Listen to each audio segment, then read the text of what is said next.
Today, we're making a dish perfect for any gathering, holiday, or just a cozy weeknight meal: vegan corn casserole.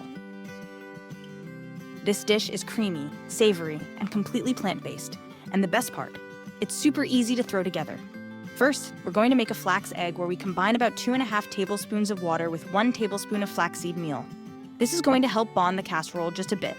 Now set that aside to thicken for about 10 minutes. Meanwhile, we're going to combine cornbread mix with drained whole corn, creamed corn, melted vegan butter, plant-based yogurt, baking powder, salt, and the thickened flax egg in a large mixing bowl. If you like the casserole on the sweeter side, add a tablespoon of sugar too. Stir everything together until it's nice and combined. But don't overmix. Once your mixture is ready, pour it into a greased 8x8 baking dish.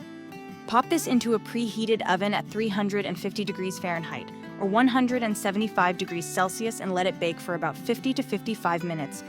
You should get perfectly golden and crispy edges and a soft and creamy inside. Let it cool for a few minutes before cutting into it. You can garnish this with fresh herbs or chopped fresh chives for a little extra pop of color. Thanks for watching, and happy cooking.